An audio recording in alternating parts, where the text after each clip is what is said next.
Hello students, this is me Ankita Jha, your science teacher. Today we are going to study chapter 5, which is fuel combustion and flame. So let's get started with today's video.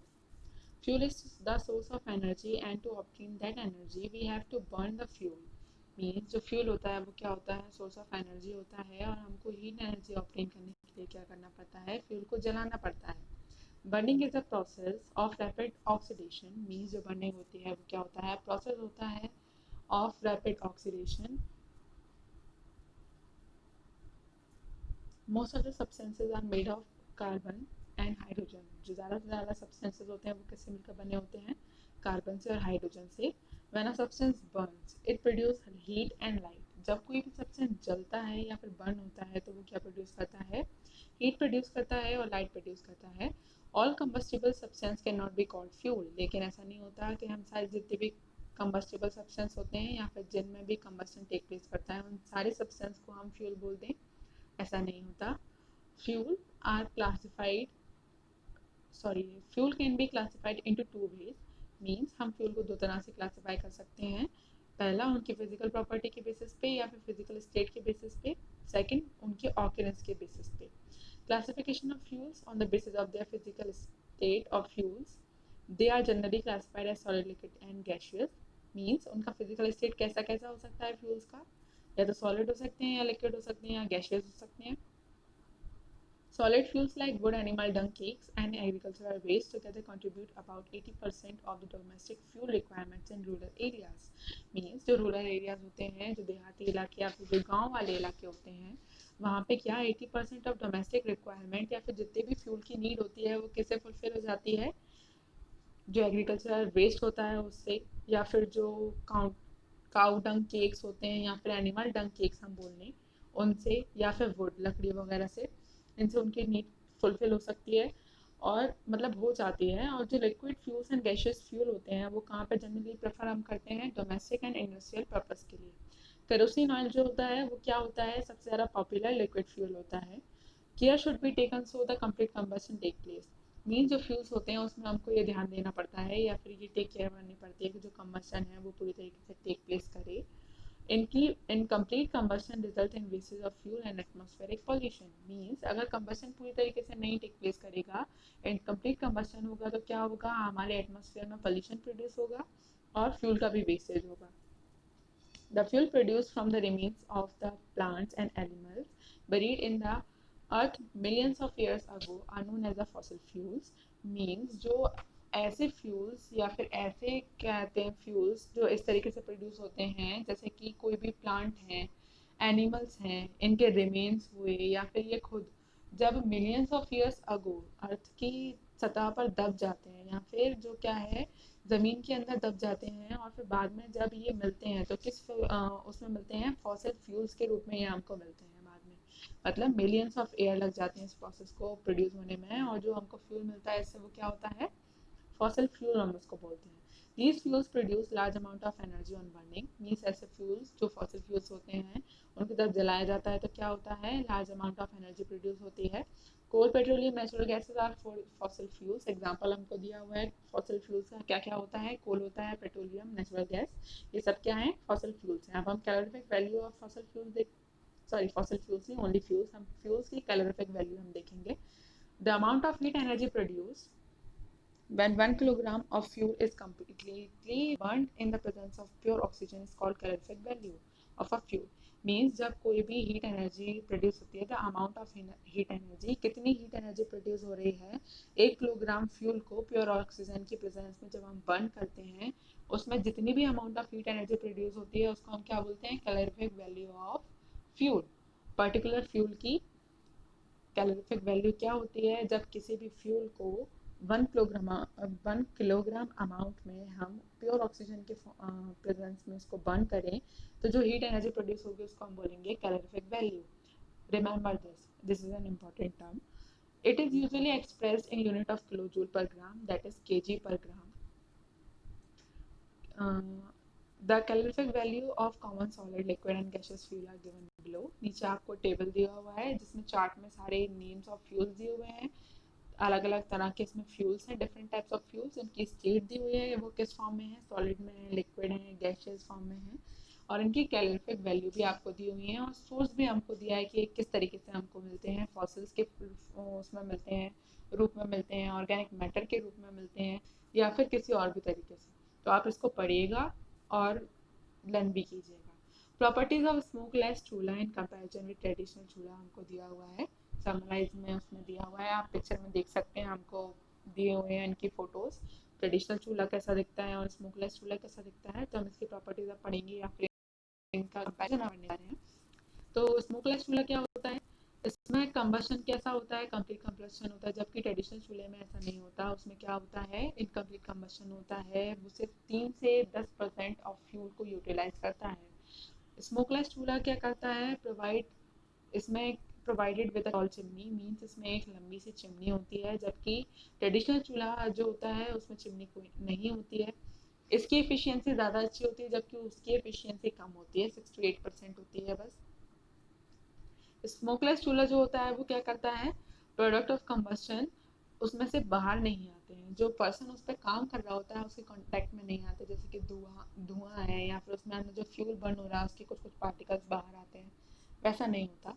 जबकि जो traditional चूल्हा होता है उसमें ये दोनों चीज़ हम देख सकते हैं कि ये होती हैं, उसमें स्मोक भी बाहर आता है, और जो उसके कंबशन वो रेसिड्यूज वगैरह जो होते हैं या फिर पार्टिकल्स होते हैं वो बाहर आती हैं, कुछ हार्मफुल गैसेस भी बाहर आ जाती हैं, जो किस किस चीज़ में रिजल्ट करती हैं, फिर पोल्यूशन तो करती हैं, साथ में हमारी हेल्थ के लिए भी एक प्रॉब्लमेटिक इशू हो जाता है, रेस्पिरेटरी डिसीजेज हमको इससे हो सकती हैं। Ignition temperature of a fuel, अब हम देखेंगे क्या होता है। The minimum temperature at which the fuel catches fire is termed as its ignition temperature, means जो कम से कम तापमान या फिर जो कम से कम टेम्परेचर होता है जिस पर कोई भी फ्यूल जलने लग जाए या आग पकड़ ले, उसको हम क्या बोलेंगे, उसका इग्निशन टेम्परेचर। मैं फिर से रिपीट कर रही हूँ, ये भी एक इम्पॉर्टेंट टर्म है, आपको लर्न करना है। जो मिनिमम टेम्परेचर होता है, मतलब कम से कम टेम्परेचर जिस पर कोई भी फ्यूल बर्न होने लग जाए या फिर आग पकड़ ले, उसको हम क्या बोलते हैं, ignition temperature of that fuel.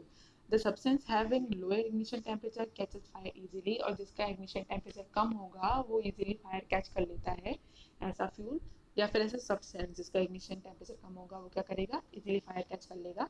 अब हम properties पढ़ेंगे good fuel की। एक अच्छा fuel क्या होता है, the fuel should be cheap and easily available, मतलब जो फ्यूल है वो क्या हो, सस्ता हो और आसानी से हमको मिल जाए।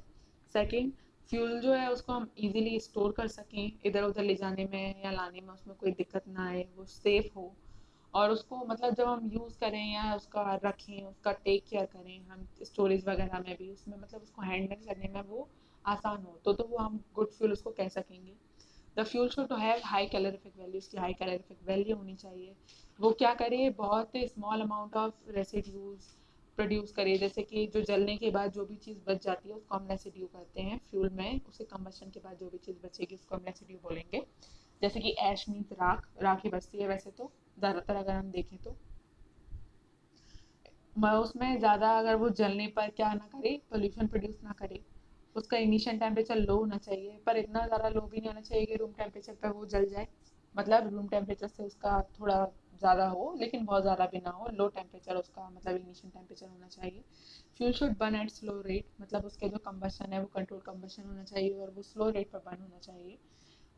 जितनी भी फ्यूल्स हैं उसमें से हम गैशियस फ्यूल को बेस्ट कहेंगे, और उसमें सीएनजी सबसे बेस्ट फ्यूल हम कह सकते हैं, बेस्ट कहा है, लेकिन कोई भी आइडियल फ्यूल हम कंसिडर नहीं कर सकते। आइडियल मीन्स जो हर कैटेगरी को सेटिस्फाई करे, ऐसा कोई भी फ्यूल नहीं है अभी हम ढूंढ पाए हैं, मतलब हम कह नहीं सकते कि ऐसा कुछ फ्यूल हो सकता है, लेकिन बेस्ट या गुड हम फ्यूल बता सकते हैं, गैसेस फ्यूल सबसे अच्छे होते हैं, इसमें सीएनजी को हमने सबसे अच्छा बोला है।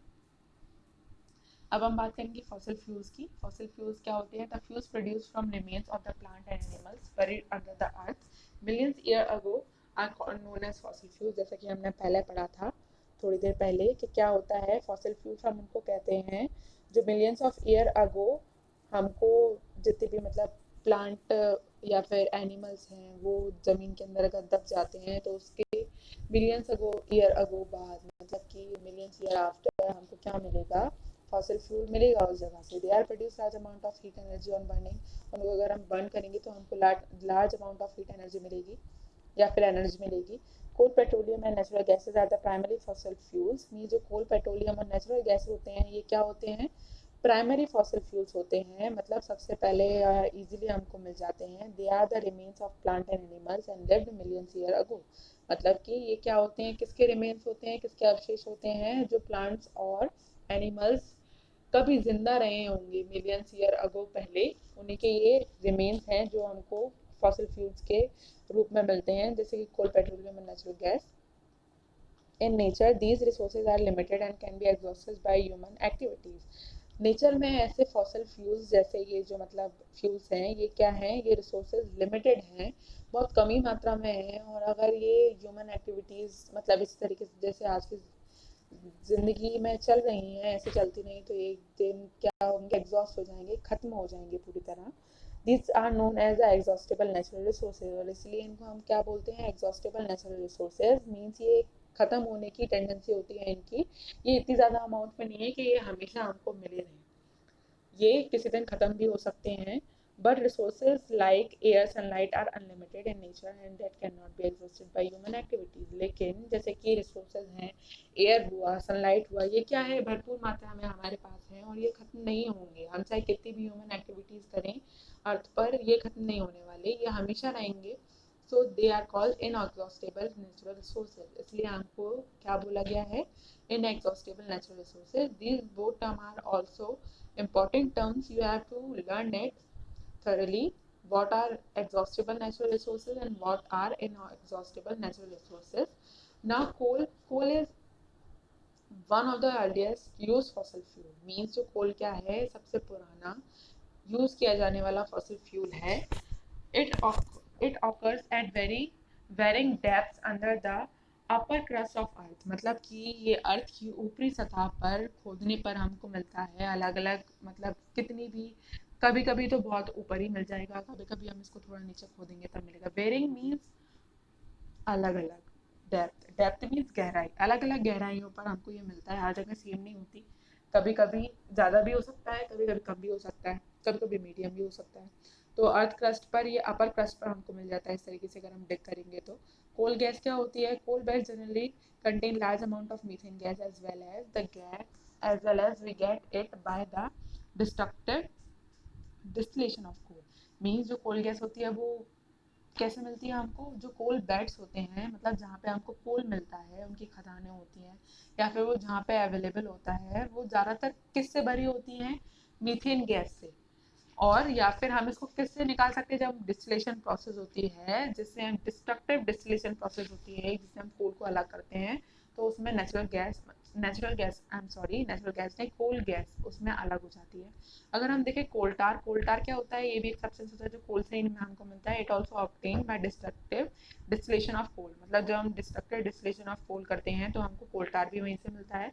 It is a foul smelling dark brown liquid use in paints, मतलब कि ये क्या होता है, ये फूल स्मेलिंग, इसमें स्मेल आती है। फूल स्मेलिंग हमने इसमें क्यों बोला है, फाउल स्मेलिंग मीन्स इसमें जो स्मेल होती है वो अनप्लेजेंट होती है, वो अच्छी नहीं होती, थोड़ी बेकार सी स्मेल आती है इसमें।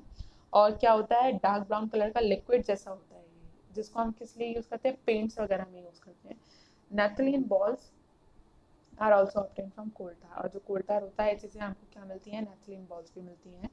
कोक क्या होता है, it is a solid residue left behind the destructive distillation of coal is known as coke.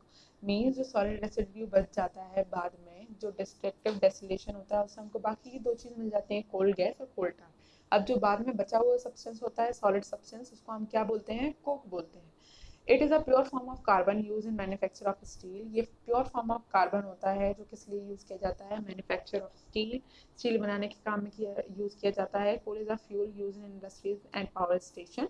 Means coal कहाँ कहाँ हम यूज़ करते हैं एक फ्यूल की तरह, इंडस्ट्रीज में यूज़ करते हैं, पावर स्टेशन में यूज़ करते हैं। Power station in the sense जहाँ पे हमको एनर्जी हम जनरेट करने का काम करते हैं, उसको हम पावर स्टेशन बोलते हैं।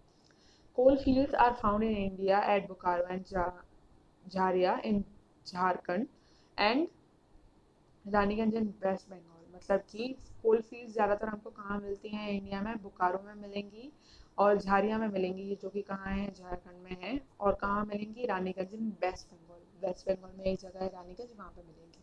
Natural gas or petrol and petroleum. Natural gases are fossil fuels found along with petroleum.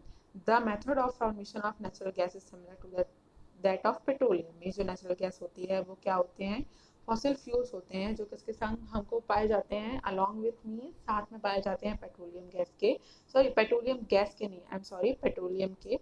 The method of formation of natural gas is similar to that of petroleum. और ये साथ में मिलती तो ऑब्वियस ही बात है, इनको जो निकालने की प्रोसेस होगी या फिर इसके फॉर्मेशन की प्रोसेस होगी वो भी सिमिलर होगी पेट्रोलियम के. The gases mixture containing more volatile components of petroleum is called natural gas. The मतलब जो गैसेस मिक्सचर होते हैं जिसमें ज़्यादा वोलेटाइल कंपोनेंट्स मिलते हैं पेट्रोलियम के, तो उसको हम क्या बोलते हैं, नेचुरल गैस बोलते हैं. अब बताइए वोलेटाइल क्या होता है. Volatile is a property of a substance जो क्या है, लिक्विड या सॉलिड से सीधे गैस बनने की जो होती है टेंडेंसी उसकी, वो होता है वॉलेटाइल. वॉलेटाइल जिसके पेट्रोलियम भी अगर है, अगर हम उसको खुला रखेंगे तो क्या होता है, उड़ जाता है गैसेस फॉर्म में, हमको मतलब वो खत्म होता जाता है. इसी तरीके से जो पेट्रोलियम के कंपोनेंट्स हैं जो कुछ ज़्यादा ही वॉलेटाइल प्रॉपर्टी शो करते हैं पेट्रोलियम से भी ज़्यादा, उसको हम बोलते हैं natural gas. It is majorly compose of methane gas. मतलब इसमें ज़्यादातर क्या होता है, मीथेन गैस होती है. The petroleum is dark only oily liquid. Mean जो पेट्रोलियम होता है वो कैसा होता है, डार्क होता है उसका कलर और ऑयली लिक्विड होता है. The process of separating various constituent of petroleum is known as refining. मतलब कि जो प्रोसेस होती है पेट्रोलियम के, कई सारे जो उसके वो होते हैं वेरियस कॉन्स्टिट्यूएंट्स होते हैं, उससे हमको अलग अलग चीज़ मिलती है. जैसे कि अभी हमने देखा गैसेस वगैरह होती हैं और भी चीज़ें हैं जो हम उसमें बीच बीच में अलग करते रहते हैं, तो उसको अलग करने के प्रोसेस को हम बोलते हैं refining. And it's carried out in petroleum refinery. और ये कहाँ पे होती है, पेट्रोलियम रिफाइनरी में हम इस प्रोसेस को कैरी करते हैं. नाउ अब हम देखेंगे, हमको एक इसमें टेबल